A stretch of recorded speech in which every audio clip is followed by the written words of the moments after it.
அஷ்டமத்து சனியும் போது அந்த 7.5 வருஷத்துல எப்படி டோஸ் பண்ணுவாரோ அதே அளவு ரொம்ப ஃபாஸ்டா வந்து 2.5 வருஷத்துல டோஸ் பண்ணி முடிப்பார். அர்த்தாஷ்டம சனி அப்படின்னும் போது அஷ்டம சனியில வரக்கூடிய கெடுபலன்கள்ல பாதி வரும் அப்படின்னு அர்த்தம். நம்ம கையிருப்பு எவ்வளவு இருக்கோ அந்த கையிருப்பை சனி பகவான் எப்படியாவது புடுங்க பார்ப்பார். அவரு விடா கொண்டனா நம்மள புடுங்க பார்ப்பார். நம்ம கொடா கண்டனா கையை இப்படி இறுக்கி வச்சுக்கணும். இது வந்து முற்பகுதியில குருனோட பார்வை இருந்துச்சு, பிற்பகுதியில குருனோட பார்வை இல்லை. என்னோட தைரியமும் தன்னம்பிக்கையும் வேற லெவல்ல இருக்கும். எந்த விதமான சந்தேகமும் இல்லை. ஆனா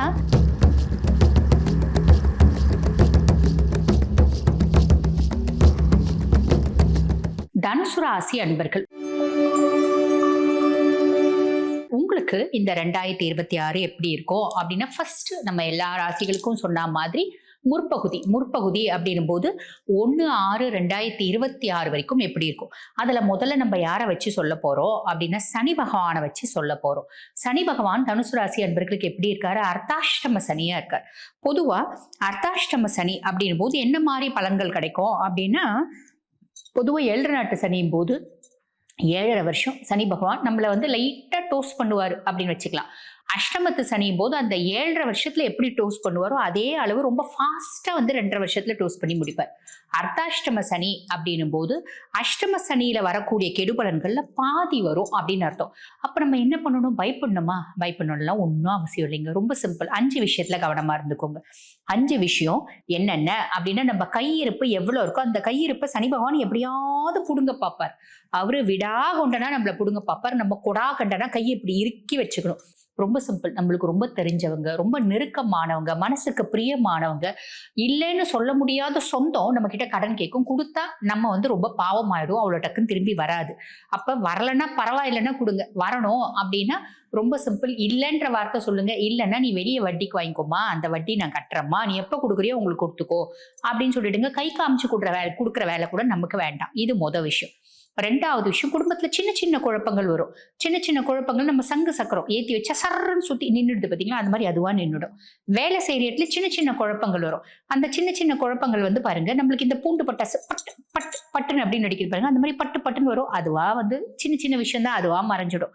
4வது விஷயம், நம்ம சமுதாயத்துல நம்மளுக்கு ஏதோ ஒரு களங்கம் வர்றதுக்கான வாய்ப்பு உண்டு. ஒரு அசிங்கம், ஒரு அவ பேரு, ஒரு அவ சொல்லு, ஒன்னும் இல்ல, எதிர் வீட்டுக்காரி, பக்கத்து வீட்டுக்காரி, 4வது வீட்டுக்காரி நம்ம கிட்ட ஏதோ ஒரு விஷயத்துக்காக சண்டைக்கு வருவா. வரிஞ்சு கட்டிட்டு நம்ம பெருசா அதை கவலைப்படாம தூக்கி போட்டு கவுசாத்திரி கம்முன்னு வந்துடணும். ரொம்ப சிம்பிள். 5வது விஷயம் ஆரோக்கியத்துல கவனம் அப்படின்றது வச்சுக்கோ. இதுல முதல்ல 2 முக்கியமான விஷயம் என்னன்னா, கையிருப்பு 10 ரூபாய் இருந்தாலும் பத்திரமா வச்சுக்கோங்க. கடன் யாருக்கும் கொடுக்க வேண்டாம். கடன் யாரையும் நம்பி வாங்க வேண்டாம். 5வது விஷயமான ஆரோக்கியத்தை கவனம் அப்படின்றது வச்சுக்கோ. ரொம்ப சிம்பிள். இது இருந்தா மட்டும் போதுமானது. சனியை ஈஸியா ஓவர்டேக் பண்ணிக்கலாம். கவலைப்படணும்ன்ற அவசியமே இல்லை. அதுக்கு மேல ராகு கேது. ராகு 3ஆம் பாவம், இளைய சகோதரர், தைரியஸ்தானத்துல ராகு. என்னோட தைரியமும் தன்னம்பிக்கையும் வேற லெவல்ல இருக்குங்க. என் தம்பி தங்கச்சி எனக்கு சப்போர்ட்டிவா இருக்காங்க. காரணம் என்னன்னா, குருனோட பார்வை இருக்கு, குரு சண்டால யோகம் இருக்கு. அப்ப ராகுனால வரக்கூடிய கெடுபலன்கள் யோசிக்க வேண்டாம். கேது 9ஆம் பாவம், பாக்கியஸ்தானத்துல கேது. நிறைய தனுசு வெளிநாடு போறதுக்கான பிராப்தம், கடல் தாண்டி இன்டர்நேஷனல் கரன்சிஸை கையாளுறதுக்கான பிராப்தம், வெளிநாடு போய் படிக்க போறங்க, வெளிநாட்டுல வர்த்தகம் செய்ய போற, வெளிநாட்டுல ஒரு பிரான்ச் ஆரம்பிக்கிற, இப்படி நிறைய அமைப்பு அப்படின்னு சொல்லலாம். அப்பாவுக்கும் உங்களுக்கும் ஒரு இடைவெளி அப்படின்றது வரும். நிறைய பேர் ஹையர் எஜுகேஷனுக்கான போறதுக்கு வாய்ப்பு, டிராவல் பண்றதுக்கு, டூர் போறதுக்கு, ஃபாரின் போறதுக்கு, இப்படி நல்ல அமைப்பு. ரசாயனம் சார்ந்த வேலை, மருத்துவத்துறையில செய்யறவங்களுக்கு எல்லாம் வந்து பாத்தீங்கன்னா ஒரு நல்ல முன்னேற்றம் அப்படின்னு சொல்லலாம். இது எல்லாமே பிளஸ் தான், மைனஸ் எதுவும் கிடையாது. அப்பாவுக்கும் உங்களுக்கும் ஒரு கேப் வரும். அந்த கேப்பும் அவங்க ஆஸ்வாசப்படுத்திக்கிறதுக்கு அப்படின்னு சொல்லலாம். அது நல்ல முறையில ஒரு இடைவெளி இருக்குன்னா நல்லது. பெருசா சண்டை போட்டு பிரச்சனையினால ஒரு இடைவெளி கிரியேட் பண்ணிக்காதீங்க. ரொம்ப சிம்பிள் அட்வைஸ். அதுக்கப்புறம் குரு பகவானை பத்தி சொல்லணும் அப்படின்னு, குரு கலத்திர குருவா இருக்கார். தனுசு ராசி அன்பர்கள், உங்க ராசி அதிபன் கலத்திர ஸ்தானத்துல. அப்ப என்ன அர்த்தம்? களத்திர குரு என்ன பண்ணுவாரு? நீங்க தனுசு ராசி லேடியா இருக்கீங்க அப்படின்னா உங்களுக்கும் உங்க கணவருக்குமான ஒரு உறவு முறையை, ஒரு நெருக்கத்தை ஏற்படுத்துவார்.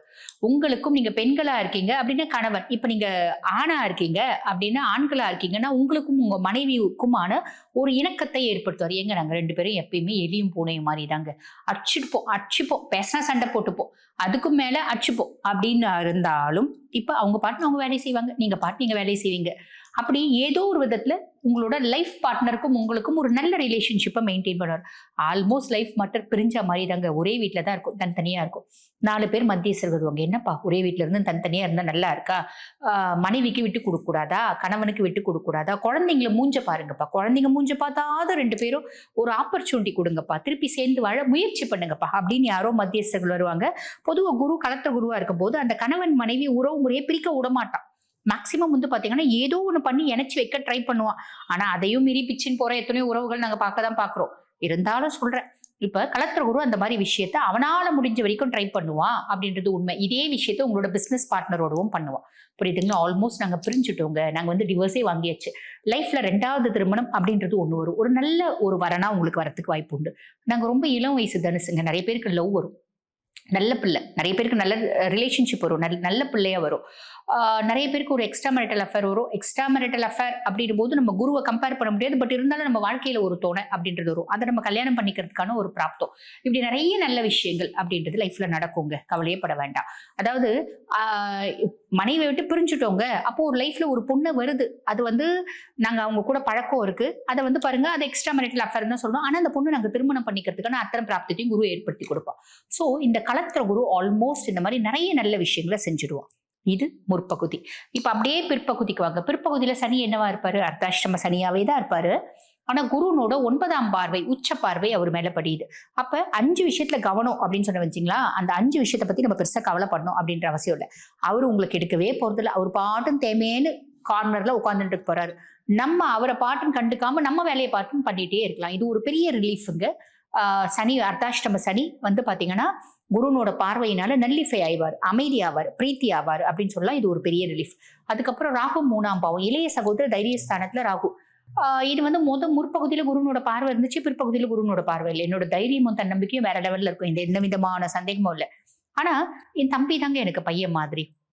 அவனை நம்பி நான் ஒரு பெரிய கன்சர்ன் அவன் கிட்ட ஒப்படைச்சேன். அவனையே முழுசும் நம்பினேன். அவன் வந்து இப்ப ஏதோ அவனை பத்தி சில விஷயங்கள் கேள்விப்படுறேன். அவன் வந்து காசு இஷ்டத்துக்கும் செலவு பண்றான், பிசினஸை சரியா கவனிக்கிறது இல்ல பிசினஸ்ல வர லாபத்தெல்லாம் அவனோட சொந்த வந்து வங்கியில போட்டுக்கிறான், எனக்கு தப்பா கணக்கு கொடுக்குறான் அப்படின்ற மாதிரிலாம் கேள்விப்படுறேன். கேள்விப்பட்டது நிறைய விதத்துல வந்து பாத்தீங்கன்னா உண்மையா இருக்கும். அப்ப நம்ம என்ன பண்ணணும்? ரொம்ப சிம்பிள். நம்மளோட ஒரு அட்டென்ஷன் அப்படின்றது நம்ம தொழில் மேல இருக்கணும். நம்மளோட பார்வை அவன் மேல பதியணும். அப்படி ரொம்ப வந்து நம்மளுக்கு சரி வரல அப்படின்னா அவனை எடுத்து நம்மளே நம்ம தொழில பாத்துக்கலாம். இந்த மாதிரி நிறைய விஷயங்கள் நம்ம காஷியஸா இருக்கணும். இல்ல எந்த விதமான டவுட்டும் இல்லை. சரிங்களா? அதுக்கப்புறம் வந்து பாருங்க, கேத்து அதே பொசிஷன் தான், கேத்து அதே பலன்களை தான் கொடுக்க போறாங்க. கேத்துனோட பலன்கள்ல பெருசா மாற்றம் கிடையாது. இப்ப குருவை பத்தி சொல்லணும் அப்படின்னா, இப்ப காலகட்டத்துல அஷ்டம குருவா வரார். அதாவது பிற்பகுதியில ஒரு அஷ்டம குருவா வரார். அஷ்டம குரு என்ன பண்ணுவாரு? ஏதோ ஒரு விதத்துல அவனோட சொந்த ராசியை கெடுக்கணும் அப்படின்றது விதி. ஆனா அது கெடுப்பானா? பெரிய லெவல்ல கெடுக்க மாட்டான். அப்ப இருந்தாலும் நம்ம அஷ்டம குருவுக்கு அவர் உச்சம் பெற்று அமர்ந்திருந்தாலும் நம்ம சில விஷயத்துல கவனமா இருக்கணும். அந்த சில விஷயம் என்னென்ன அப்படின்னா, முதல்ல தனுசு ராசி என்பர்கள் ஆரோக்கியத்துல கவனம் அப்படின்றது வேணும். 2வது, டிராவல் பண்ணும்போது 2 வீலர் ஓட்டுறது வேண்டாம். மேக்சிமம் காரு இல்லைன்னா கேபு இல்லை ஆட்டோல போய்க்கோங்க. சரிங்களா? 2வது விஷயம். 3வது விஷயம், சேர்க்கையில கவனம் அப்படின்றது தேவை. சேர்க்கையில எப்படிங்க கவனமா இருக்கிறது? பழகுறவங்க நல்லவங்களா கெட்டவங்களா, அவங்களோட சரித்திரத்தையே வாங்கியே நாங்க பழக முடியும் அப்படின்னா நல்லதுதான், உண்மைதான், நியாயமானதுதான். அப்படி யாரையும் நம்பி உங்களோட சட்டுன்னு ரகசியங்களை பகிர்றது, வீட்டுக்கு கூட்டிட்டு வர்றது, ரொம்ப வந்து உறவாடுறது வேண்டாம். ஒரு டிஸ்டன்ஸ்லயே இருந்துக்கோங்க. தாமரை இலையில தண்ணி மாதிரி இருக்கீங்க அப்படின்னா நல்லது. புரியுதுங்களா? அதே மாதிரி பாருங்க, ஒரு பிரச்சனை இருக்கு அப்படின்னா அந்த பிரச்சனை இருக்க இடத்துல நம்ம போயிட்டு வலிய பழகிறது, அந்த பிரச்சனைல நம்மள இன்வால்வ் பண்ணிக்கிறது வேண்டாம். நாங்க இன்வால்வ்லாம் பண்ணிக்கலிங்க, ஒரு இடத்துல பிரச்சனை சும்மா வேடிக்கை தான் பார்க்க போனேன், எனக்கு வம்பா போயிடுச்சு அப்படின்ற ஒரு அமைப்பும் இருக்கு. ஆக பிரச்சனை இருக்க இடத்துல நம்ம இன்வால்வும் பண்ணிக்க வேணாம், வேடிக்கை பார்க்கறதோ வேண்டாம். நம்ம உண்டு, நம்ம வேலை உண்டுன்னு சிவனேன்னு இருக்கும் அப்படின்னா நல்லது. அதுக்கும் மேல தனுசு ராசி அன்பர்கள், உங்களுக்கு சுயஸ்தானத்துக்கும் குருதான் அதிபன், அதே மாதிரி சுகதாயார் ஸ்தானத்துக்கும் அவன் தான் அதிபன்.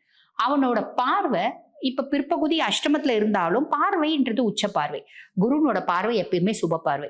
அவன் குடும்பஸ்தானத்தை பார்க்கறான். குடும்பத்துல ஏதோ ஒரு விதத்துல நிம்மதி, சந்தோஷம், மகிழ்ச்சி, குதூகலம் இதெல்லாம் வரத்துக்கு வாய்ப்பு உண்டு. ஓகேங்களா? இன்னொன்னு, அஷ்டமஸ்தானத்துல குரு இருக்கா அப்படின் போது உங்களோட ஹிடன் ரிலேஷன்ஷிப்ஸ் ஏதாவது இருக்கு அப்படின்னா அது வெளியே தெரியறதுக்கு வாய்ப்பு உண்டுங்க. ஆக அதுல கொஞ்சம் கவனம் எல்லாம் வச்சுக்கோங்க. எங்க நாங்க தனுசு, எங்களுக்குலாம் ஹிடன் ரிலேஷன்ஷிப்லாம் கிடையாதுங்க. நாங்க ரொம்ப நல்லவங்களா தான் வாழ்ந்துட்டு வரோம். அந்த மாதிரி இருக்கிறவங்களுக்கு தான் இந்த வார்த்தைகள். இல்லாதவங்க அதை பத்தி கவலைப்படணும்ன்ற அவசியம் இல்லை, அதை பத்தி யோசிக்க வேண்டிய அவசியமும் இல்லை. புரியுதுங்களா? ரொம்ப சிம்பிள். சரி.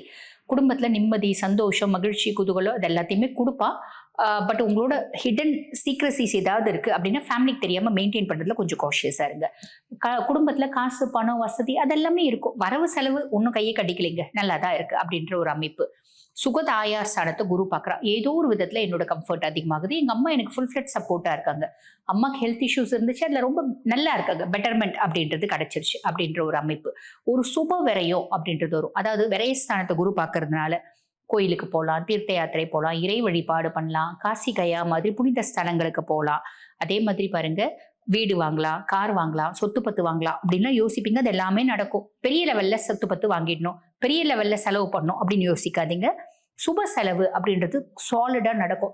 நிறைய பேர் வந்து பாருங்க, பிள்ளைங்களுக்கு நகை நட்டு வாங்குறது, பிள்ளைங்களை வெளிநாட்டுக்கு அமுச்சு படிக்க வைக்கிறது, இந்த மாதிரி நிறைய நல்ல விஷயங்கள் நடக்கும். பெரிய லெவல்ல செலவு பண்ணும்போது கொஞ்சம் அனலைஸ் பண்ணிட்டு நம்மளுக்கு ரீபேமெண்ட் கெப்பாசிட்டி இருக்கா, இருக்குன்னா பெரிய லெவல்ல நீங்க செலவு பண்ணுங்க. ரீபேமெண்ட் கெப்பாசிட்டி கொஞ்சம் கஷ்டங்க, நாங்க கொஞ்சம் சமாளிக்க தான் சமாளிக்கணும் அப்படின்னா கம்மியா செலவு பண்ணுங்க, நல்லது அப்படின்னு சொல்லலாம். ஆக தனுசு ராசி அன்பர்கள் முற்பகுதியிலும் சில விஷயத்துல காஷியஸா இருக்கணும், பிற்பகுதியிலும் சில விஷயத்துல காஷியஸா இருக்கணும். காஷியஸா இருக்கீங்க அப்படின்னா இந்த 2026 நிறைய நல்ல விஷயங்கள் அப்படின்றது கண்டிப்பா நடக்கும். கவனம் இல்லை அப்படின்னா நமக்கு நிறைய சோதனைகள் அப்படின்றது வரும். ஆக கவனமா இருக்கீங்க அப்படின்னா நல்லது மட்டுமே நடக்கும். வாழ்த்துக்கள். இப்ப நான் சொல்லியிருக்கிறது வந்து பாத்தீங்கன்னா உங்க ராசிக்கான பொதுவான பலன். 100% நடக்குமா? உங்க சுய ஜாதகத்துல தசை என்ன தசை நடக்குது, தசநாதன் எந்த பாவத்துல இருக்கா, நல்ல தசை நடக்குது அப்படின்னா 100% நடக்கும். தசை பெருசா ஃபேவரா இல்லைங்க. அஷ்டமாதிபதியினோட தசை நடக்குது, 3ஆம் பாவத்து அதிபதியினோட தசை நடக்குது, 6ஆம் பாவத்து அதிபதியினோட தசை நடக்குது, 12ஆம் பாவத்து அதிபதியினோட தசை நடக்குது. அதுக்கு மேல அவன் மேல நல்ல சுபரோட பார்வையும் இல்லை அப்படின்னும் போது 50% சாலிடா நடக்கும். புரியுதுங்களா? ஆக இப்ப நான் சொன்ன விஷயங்கள் நீங்க வந்து அனலைஸ் பண்ணி பார்த்துக்கலாம். சுய ஜாதகத்தை வச்சு நீங்க கம்பேர் பண்ணி பார்த்துக்கலாம். அதுக்கும் மேல இல்லைங்க, என் பிள்ளைங்க ரீதியா எனக்கு பெருத்த மனக்குழப்பம் இருக்கு, நாங்க வந்து டிவோர்ஸ் நோக்கி அப்ளை பண்ணிருக்கோம், டிவோர்ஸ் வருமா தெரியல, மனைவி ஒத்துக்குவாங்களா தெரியல, புதிய தொழில் தொடங்கலாம்னு நினைக்கிறோம், தொடங்கலாமா வேணாமா, வெளிநாட்டுக்கு போகலான்னு நினைக்கிறோம், செய்யலாமா வேணாமா, இப்படி பல குழப்பங்களும் பல வந்து பாத்தீங்கன்னா தீர்க்க முடியாத பிரச்சனைகள். இதுக்கு மேல குழந்தைங்களாம் ரொம்ப கஷ்டப்படுறாங்க. எத்தனையோ பிரச்சனைகள் இருக்கு இல்லைங்களா, வெளியே சொல்ல முடியாத பிரச்சனை. அந்த மாதிரி தீர்க்க முடியாத பிரச்சனைகள்ல இருக்கீங்க அப்படின்னாலும் உங்க சுய ஜாதகம் அதுக்கு ஒரு பெரிய இண்டெக்ஸ்ங்க. அதை வச்சு நம்ம பல தீர்வு அப்படின்றது பண்ணிக்க முடியும். அந்த மாதிரி உங்க சுய ஜாதகத்தை பார்க்கணும் அப்படின்னா நான் பேசிட்டு இருக்கும் போதே என்னோட வாட்ஸ்அப் நம்பர் டிஸ்பிளேல கொடுத்துருப்பாங்க. அந்த வாட்ஸ்அப் நம்பருக்கு கால் பண்ணி அப்பாயின்மெண்ட் ஃபிக்ஸ் பண்ணி என்கிட்ட பேசிக்கலாம். தேங்க்யூ.